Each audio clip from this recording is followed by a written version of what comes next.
talking about Ramsay. So Ramsay is definitely he's the character I hated most, I think, in the show. He was just nasty. From evil. Evil. From a like not even I say hate. I mean that from like a, you know, as a person, for his personality and his actions. I'm just talking about his character. As his character, I loved the shit out of him. I thought he was very interesting. He's kind of got that Joker-ish mentality of just like chaos for chaos's sake. A little psychotic. Almost. It's not that like black and white crazy as the Joker is, theoretically. He's not painted as a clown, but no. I mean, but he has give his him reasons. a few years if he was still alive, you know. No, but he does have his reasons, but like he's has this very gleeful energy about the violence that he does in a way that even Joffrey kind of didn't. Like Joffrey took a lot of pleasure in hurting people. I don't think he would have like sawed off someone's pinky finger just for amusement, just because he could. Yeah, like that was really extreme. Yeah, that was extreme of his character. But what's got him there though? I'm trying to think. Like, the reason who he well, is. yeah. So I mean, he started as an innocent little baby at one point. Defending Ramsay Bolton, of course, at this point. Okay, let's just say we're his lawyers. I don't know. So my plea would be child abuse. Mm-hmm. He clearly grew up in really terrible situations, and I've talked pretty extensively with you about this. He's very much a foil to Jon Snow in a way, because he's this bastard from the north. He has this really strong longing and desire to please his father, but unlike Jon Snow, his father really didn't give a shit about him, and that's really the only difference between those two characters when it comes down to it. When like brass tacks happens. Ramsay was told his entire life, you're not going to have anything, you're a bastard, you're unimportant, as was Jon Snow. But he kind of held through with that instead of, like Jon Snow. Well, yeah, and they both grew up knowing, that they weren't going to inherit anything, and that they were, as society deemed them, less than everyone else. Yeah. Which I mean that's in contrast to the Starks for sure, because that's why we like the Starks so much, is because they see things outside of the face value, you know, like Ed, and I mean it's not just immediate. Oh, society says you're a bastard, so fuck you your whole life. It's like I acknowledge that. Which Jon Snow's a different case for the normal bastard story. Yeah. Well, yeah, so, but as far as everyone is concerned, he's Ned Stark's bastard, right? But that's what I was getting at, is that. In Eddard, you have someone who's willing to say, this is a bastard, yes, but I'm raising him as my own son. Yeah.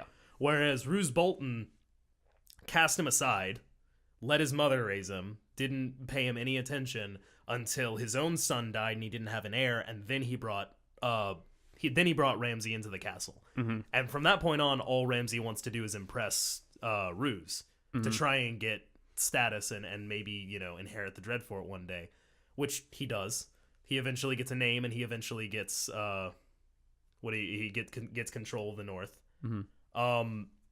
As does Jon. Jon eventually, he doesn't get his name, but he become king in the North. So they both have that parallel of like this person who is expecting to become nothing, eventually leading armies and doing everything. The reason Ramsay is so cruel and Jon is such a good character and we like him so much is because Jon's father was there, and Roose Bolton is a piece of shit. Yeah. So when you look at Ramsay and you think, God, I just hate this person so much, realize, and this is of course assuming that no one has any agency at all, realize it's Roose Bolton's fault. It's not his. So Your Honor, that's why Ramsay is totally guiltless of torturing Theon until he became a shell of a human being. Your Honor, I would like to say daddy issues. That is all. Extreme daddy issues. Yeah, it's just extreme daddy issues. So you can't blame him for some of the things, you know, without at least considering where he came from. Yeah. So. And then, you know, you have to, so from that point of view, you have to look at, you know, what he did with what he had. You know, Ramsay is really admirable in that regard. He became, like, for a brief period of time, he was in control of Winterfell, and he had control of the North. He had married Sansa, was abusing her, but we're putting that aside for right now. He was a very powerful person, and he grew up being nothing. So in that regard, you have to have like some respect for the path that he took. And you got to think of who he was, of course, but then when someone like of his personality gets that much power, you're not going to change completely who you are. You're not going to, so it's just him exactly how he has always kind of been because of his dad and everything and his situation, but now with a ton of power and an army. Right. Yeah, so. He didn't do anything surprising in that regard. And I'll say this now, I don't know why I didn't say it while we were talking about Cersei, but one of the reasons like that I keep going back to like, well, when you see it from their point of view, if you remember in I think it's season 5. No, it's season 6. Because it's after Arya. It's after Arya goes blind. I did so much binge watching. Sorry. The seasons all just blend together for me. So Arya's storyline, which has its ups and downs. The House of Black and White has its ups and downs. Some people like it, some people don't. But that whole scene where Arya is kind of playing Arya in a play, where she watches the events of the previous seasons kind of happen in this play format, and the actors are performing it the way the common people would have seen it happen. And you realize from that point of view that Joffrey really is the good guy, and Cersei really is like just kind of a wronged widow that just loves her children. And that depending on your perspective of the story, it's a wildly different story. Like Tyrion and Ned both become really hated individuals just depending on whose perspective you're looking at. And since Joffrey, at least in the short term, won the War of the Five Kings, things would have been seen in that perspective. He would have been seen as the good guy overall. Yeah. So it's always worth looking back on and going, well, these characters are only bad guys because we care so much about Jon Snow and Dany and Tyrion. And really, if we were seeing it totally from their point of view, they would look a lot better than we would give them credit. They would, yeah. No, they really would. Honestly, if the show, say they set it up in a way that favored like all these worst characters, they could set it up in a way, I'm sure, that would somehow make you feel, like you're on their side. But because it's set up to where you're gonna get the hero shots. You're Jon always Snow and like Jon Snow Starks, is always gonna be the hero. Most emotional scenes are gonna be like Ned Stark looking at his daughter before his head gets chopped off. Like it's just stuff like that. You're like, how in the fuck would you? But like if you never got any of that, and it was just Joffrey's perspective the whole time, it's like, oh, actually, wow, what a powerful leader. Exactly. It would have made a lot more sense in that regard. It's weird even saying that, but I'm supporting him. Heck. I'll say this: if you did the show from Littlefinger's perspective, from Peter Baelish's perspective, it would be an entirely different show. Which, man, if someone made a spin, I don't even know how they would do that. But no, there's no way. Or a book, even, I guess, just on him, just from Littlefinger's perspective. But man, he is such an interesting character for sure. At the very least, at the beginning of the show, like for the first 4 seasons of the show, Littlefinger is fascinating. The writing kind of dropped off after that, I feel like, a little bit, especially in the show. In the books, he's still like... They kind of focus on other things. They went to different people. Yeah, they kind of lost track of his plotting and what he's planning on doing.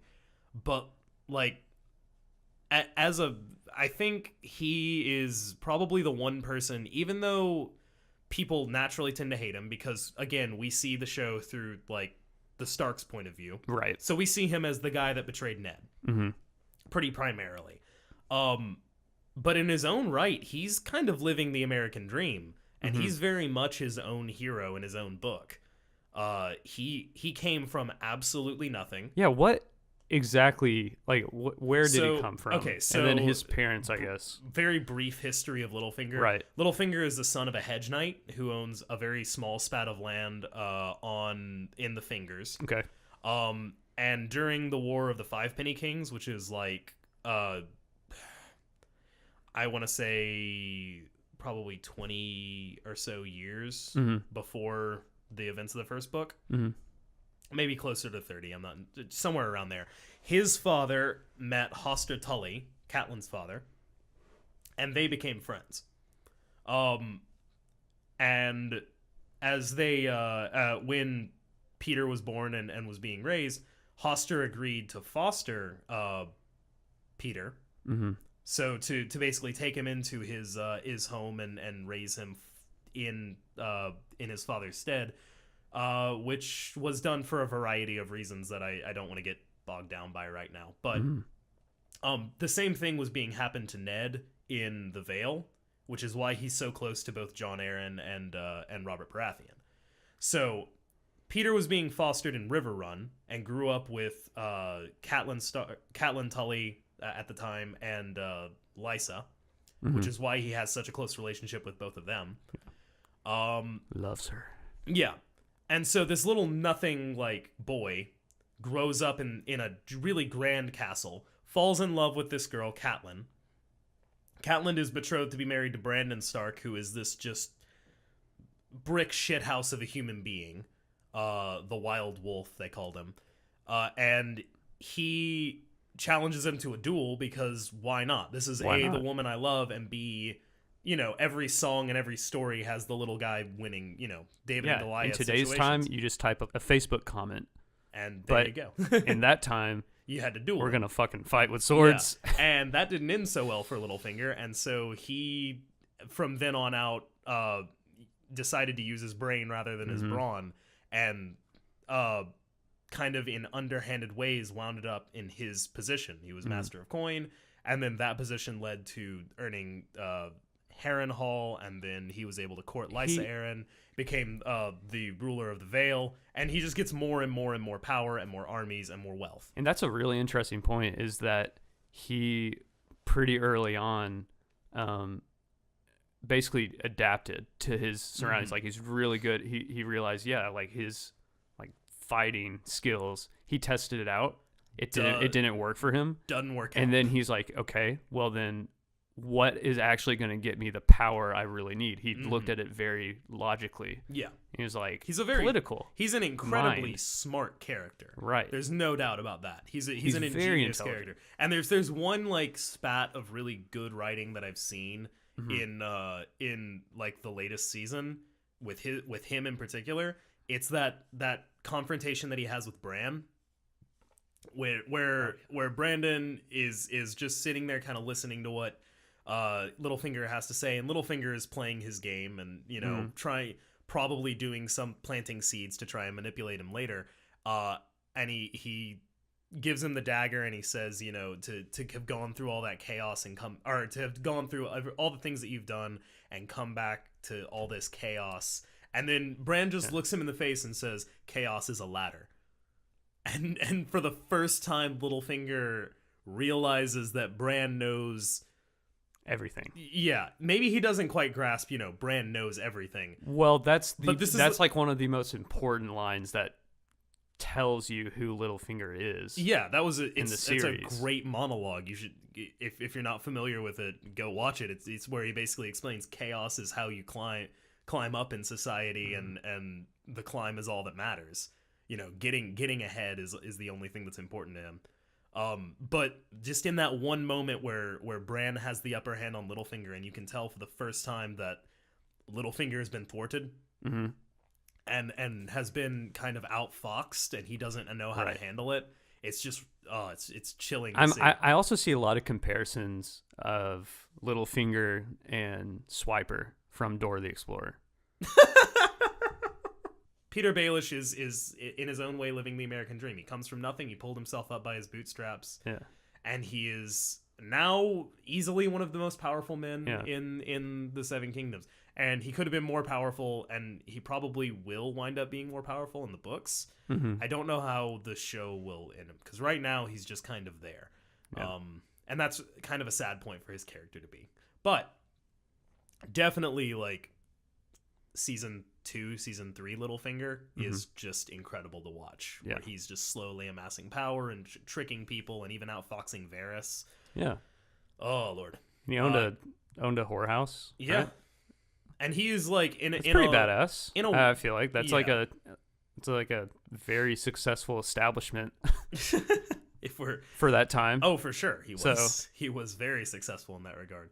But he's done like really despicable things where he's, he betrayed Ned. He sold Catelyn to Ramsay to be married, and blah blah blah. All that stuff happened, which understandably infuriated everybody, and definitely made Ramsay and Littlefinger both a little bit more despicable in the show. But at the end of the day, he's doing what theoretically we all should be hoping for, which is kind of making the best situation for himself. Yeah. In a really selfish, like taking full responsibility for where you are in life and what, what shit hand you were served being born into this world. Exactly. And doing the best you can with it. In a very like selfish, objectivist, Atlas Shrugged sort of way. He is that kind of hero of creating his own destiny.